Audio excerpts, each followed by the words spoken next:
ডিভিশনের যে মামলা শুনানি ইতি হয়ে নিষ্পত্তি হয়ে মামলাটি সিএভি অর্থাৎ রিজার্ভ ফর জাজমেন্ট হয়েছে।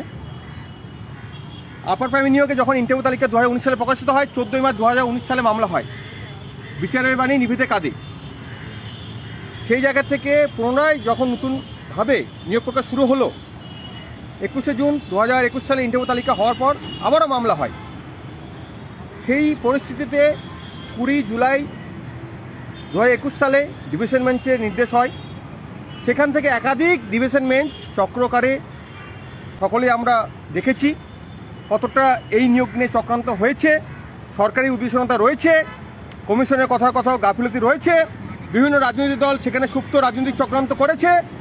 আইনজীবীদের দেখেছি তারা বাবুঘাটে কীভাবে অর্থ উপার্জনের ব্যবসা নামক এই নিয়োগ প্রক্রিয়াকে বিলম্বিত করার চেষ্টা করেছে। আজও মামলাকারী আইনজীবী এক বড় সিনিয়র, তিনি নিজেকে জানি না কী ভাবতে পারেন, তিনি এই নিয়োগে দুর্নীতির প্রমাণ দেখাতে পারেননি। যে মেধাতালিকা রয়েছে সেই মেধাতালিকায় একজন প্রার্থী তিনি অভিযোগ করতে পারেননি, অথচ তিনি অন্য মামলার 11, 12, 9, 10 মামলার সেই CBI chargesheet Debangshu special bench মহামান্য বিচারপতি দেবাংশু বসাক যে শুনানি সেই জড়ানোর চেষ্টা করেছিলেন। সেই জায়গা থেকে মঞ্চের আইনজীবী তা প্রতিরোধ গড়ে তুলেছেন, মোকাবিলা করেছেন, কমিশনের আইনজীবী করেছেন। সেই জায়গা থেকে সেই চক্রান্তকে আমরা রুখে দিয়েছি। আগামীতেও ন্যায় বিচার আসতে বাধ্য। যেভাবে সেই বড় আইনজীবী শেয়ার করে দেন তিনি হোয়াটসঅ্যাপ গ্রুপ তিনি অ্যাপয়েন্ট নিয়োগে সিবিআই চাইছেন এই নিয়োগটাকে পুরো স্যাটিসফাইড দিয়ে নেব। পুনরায় নিয়োগ প্রক্রিয়া যে প্যানেল বা নিয়োগ প্রক্রিয়া বাতিলের যে সুপ্ত রাজনৈতিক চরিতার্থ করার চেষ্টা করছিলেন সেই বিষয়ে মঞ্চের আইনজীবী জোরালোভাবে আজকে মোকাবিলা করেছেন। আইনিভাবে ল পয়েন্টের উপরে আমাদের মঞ্চের আইনজীবী সেই বিষয়ে বলেছেন, কমিশনের আইনজীবী বলেছেন। আজকে মঞ্চের তরফ থেকে আমরা যে বিষয়টা বলতে চাই, আপার প্রাইমারি যে মেধাতালিকা সেখানে কিন্তু এখনো পর্যন্ত বারবার এই কথা বলে হয়েছে যে সেই জায়গা থেকে কোনো অভিযোগ তারা করতে পারছেন না। তারা এই জিনিসটাকে দিনের পর তারিখ পে তারিখ শুনানি পিছিয়ে যাওয়া, চক্রান্ত করা, নিয়োগ প্রক্রিয়াকে বিলম্বিত করার চেষ্টা, রাজনৈতিক চরিতার্থ, ব্যবসায়িক ধান্দাবাজ যে মানসিকতা নিয়ে যাওয়ার চেষ্টা করার, সেই বিষয়ে মঞ্চের তরফ থেকে সার্বিক একটা বার্তা ছিল। মঞ্চের যে লক্ষ্য, যে আদর্শ, যে নীতি, আমরা বারবারই একটা কথা বলতাম, যোগ্যতা মেধা মেনে যোগ্যতা স্কুলে পাঠাতে হবে, ন্যায় বিচারের জন্য লড়াই করতে হবে, রাজপথের লড়াই। আমরা যেখানে এখন রয়েছি মাতঙ্গিনী হাজরা মূর্তি পাদদেশ, এখানে 585তম দিন আমরা অতিক্রান্ত। আইনি লড়াই, আজকে মঞ্চের আইনজীবী ভূমিকা আপনারা সকলেই দেখেছেন বা ইউটিউবে গিয়ে সেটা লাইভে দেখতে পারবেন যে কীভাবে মঞ্চের আইনজীবী সেটা মোকাবিলা করেছে। আগামীতেও কোনো আইনি বাধা আসলে তা করা হবে। মঞ্চের যে ধারাবাহিক রাজপথের লড়াই, ধর্ণামঞ্চ, আইনি লড়াই, ন্যায় বিচার প্রতিষ্ঠার যে লড়াই ধারাবাহিকতা সেটা বজায় রেখেছিল, এখনও রাখবে। এই নিয়োগ প্রক্রিয়া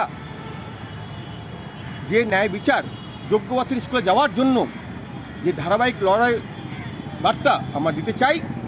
মঞ্চ রাজপথে রয়েছে, ধর্ণামঞ্চ রয়েছে, আইনি লড়াই থাকবে যতক্ষণ পর্যন্ত ওরা মেধাতালিকা অন্তর্ভুক্ত প্রার্থীরা স্কুলে যাচ্ছে, ততদিন মঞ্চের সার্বিক পর্যবেক্ষণ থাকবে।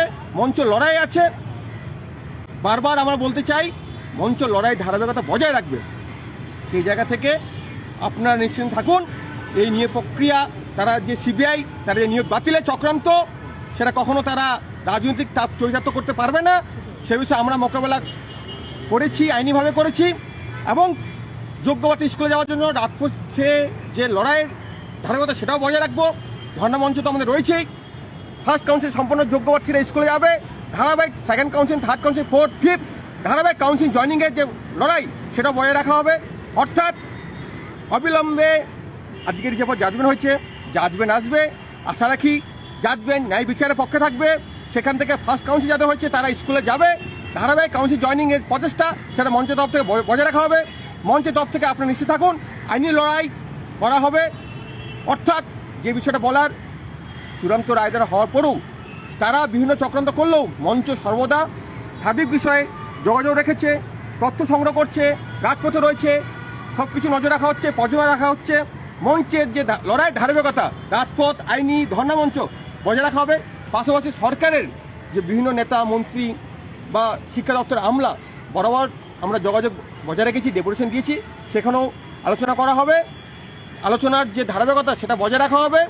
কোনো বিষয়ে মঞ্চের তরফ থেকে বিভিন্ন কাজের বা যোগ্য থেকে যে ন্যায় বিচার বা যোগ্য মেধা মেনে স্কুলে যাওয়ার যে লড়াই থামতে রাখা হবে না। আপনাদের যদি সেই বিষয়ে কোনো পরামর্শ কোনো মতামত থাকে আমাদের ভেরিফাই হোয়াটসঅ্যাপ গ্রুপে সেটা আপনারা জানাতে পারেন, সেখানে আপনারা মতামত দিতে পারেন। আমরা আমাদের যে হোয়াটসঅ্যাপ যে ভেরিফাই গ্রুপ সেখানে আমরা ধারাবাহিকভাবে মিটিং করার চেষ্টা করব, গুগল মিটিং, সেখানে আপনার মতামত জানাবেন।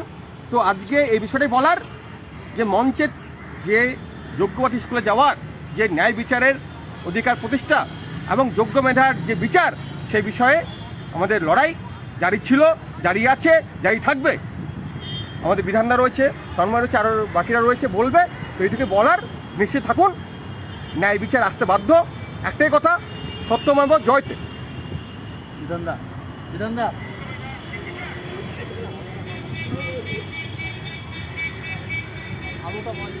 দীর্ঘদিনের শুনানি আজকে মোটামুটি শেষ হলো। আমরা যারাই আছি আজ সারাদিন আমরা দেখলাম কোর্টের কার্যকলাপ। আপনারা খেয়াল করেছেন মঞ্চের আইনজীবী কল্যাণ বন্দ্যোপাধ্যায়ের ভূমিকা। অনেকে হয়তো বলে থাকবেন যে আমাদের আইনজীবী কি করেছে। আজকে ভিডিওটা দেখলেই বুঝতে পারবেন, আর যারা লাইভ দেখেছেন তারা তো জানেনই বা দেখতে পেয়েছেন। তবু বলছি আর অপেক্ষা নয়, অপেক্ষার অবসান হতে চলেছে।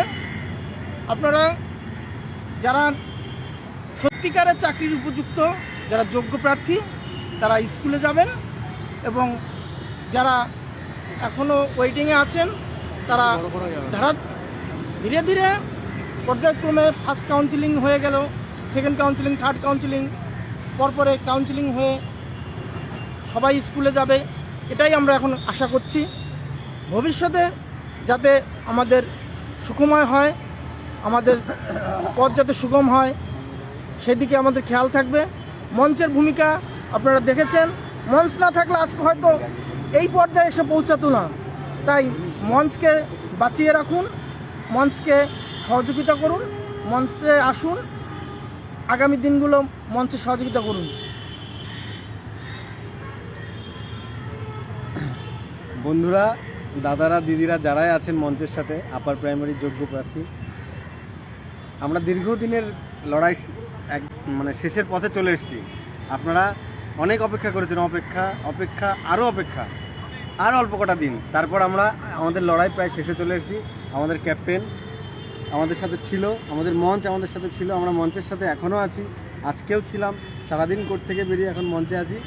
আপনারা আমাদের সাথে থাকুন। আমরা এই সময়টাকে পার করে এসেছি, আমাদের জীবনের অনেক সুবর্ণ সময় চলে গেছে, আর অল্প কটা দিন, তারপর আমরা আমাদের জায়গায় পৌঁছে যাবো। আমরা, আপনারা, আমি, আপনি সবাই, আমরা যারা যোগ্য প্রার্থী আছি, আপনারা মনে মনে পণ করুন, মনে মনে তো মানসিক প্রস্তুতি নিয়ে ফেলুন। আমরা স্কুলে যাচ্ছি এবং যাবোই। আমরা আর কিছুদিন অপেক্ষা, তারপর সত্যের জয় হবে। আমরা হাসবো, আমাদের হাসি শেষ হাসি হবে।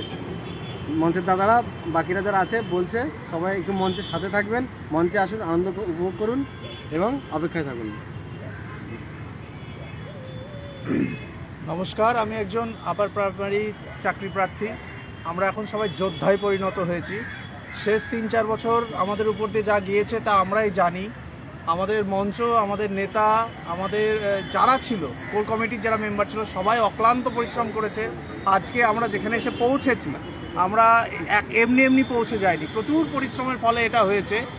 সরকার মামলা লড়েছে, সরকারি আইনজীবী ছিল, কিন্তু সরকারি আইনজীবীর এটা পেটের সওয়াল নয়, সে দিনটা শেষে তার ফিটা পেয়ে যাবে। কিন্তু আমাদের জন্য ছিল এটা রুটি রুজির লড়াই এবং সম্মান প্রতিষ্ঠার লড়াই। এখানে অনেকেই আছে, এমনকি ক্যামেরার পেছনেও যে আছে, সে এই মুহূর্তে হয়তো তার রোজগারটা বেশি, সে যা বেতন পাবে তার থেকে তার রোজগার এই মুহূর্তেই বেশি। কিন্তু ব্যাপারটা হলো আমাদের স্বাধীনতার লড়াই, আমাদের স্বীকৃতির, আমরা যে পরিশ্রম করেছি সেই পরিশ্রম যে আজকে ফল পেতে চলেছে সেই দিনটা দেখার জন্য। আমাদের মধ্যে অনেকে আছে যাদের বাবা মা অপেক্ষা করতে করতে করতে করতে কেউ মৃত্যুশয্যায়, কেউ মরে গেছে, তারা এই খবরটা পেল না যে আমরা স্কুলে জয়েন করলাম। আমরা জানি আনিসুদ্দার সাথে এরকম হয়েছে, আমাদের করিমের সাথে এরকম হয়েছে, আমাদের অনেকের আছে যারা আমরা প্রিয়জনদেরকে হারিয়ে ফেললাম। তাই আজ এটা আমাদের কাছে জেদে পরিবর্তিত হয়েছে। আমরা হারবো না, আমরা হারিয়ে যেতে আসিনি এখানে, আমরা হারিয়ে দিতে এসেছি। একটা কথা মনে রাখবেন, যে মঞ্চ আছে বলে এটা হলো। অনেকে ভাবছে যে 10,000 চাকরি হবে, ওর হলে আমার হবে, তার হলে এর হবে, ও এক্স এর হলে ওয়াই এর হবে। ব্যাপারটি কিন্তু ওরকম নয়। আজকে যদি আমাদের মঞ্চের প্রতিনিধিরা ওখানে না থাকতো, হাইকোর্টে একটা মেস তৈরি হয়ে যেত। কারণ ওদের পক্ষে এত বড় মামলাকে জজ সাহেবের সামনে পরিবেশন করা প্রচণ্ড কঠিন ব্যাপার। আমরাই ভুলে যাচ্ছি এত কিছু হওয়ার পরে, তাহলে ওদের তো ভুলে যাওয়ারই কথা। আমরা পিছন থেকে লেগে থেকে ক্রমাগত সাপোর্ট দিয়ে আজকে এই জায়গাটাতে আসতে পেরেছি। আমাদের যারা বিরোধী উকিল ছিলেন তারা তাদের স্বার্থ চরিতার্থ করার চেষ্টা করবে। আমি একটা ব্যক্তিগত অনুরোধ রাখতে চাইবো, বিভিন্ন ফেসবুক এবং হোয়াটসঅ্যাপ গ্রুপে দেখছি যে বিরোধী উকিলদের চরিত্র হনন করা হচ্ছে।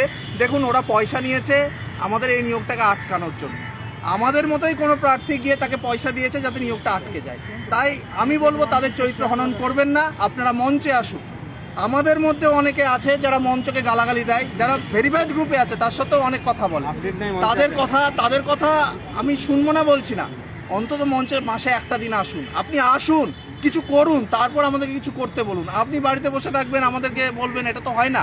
আসুন, এইবার তো আমাদের সুখের সময় এগিয়ে এসেছে, এবার আসতে ভয় কি? আর তো লজ্জা নেই। আপনি তো গ্রামে বলতে পারবেন আমাদের হেয়ারিং শেষ।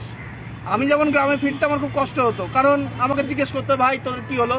তোদের আর হবে না, ও মামলাও শেষ হবে না, কবে কি হবে?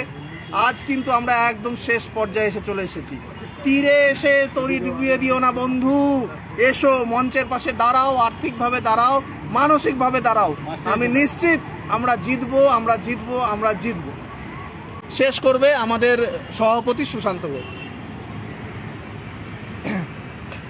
আর একটি বিষয় যেটা নিয়ে আমরা সকলে চিন্তিত ছিলাম, এক সাপ্লিমেন্টারি এফিডেভিট, যেখানে মামলাটি রিজার্ভ ফর জাজমেন্ট হবে, সেই পর্যায়ে এসে মামলাকারী আইনজীবীরা চক্রান্তর যে জায়গা, কোনো জায়গাও তারা ছাড়েনি।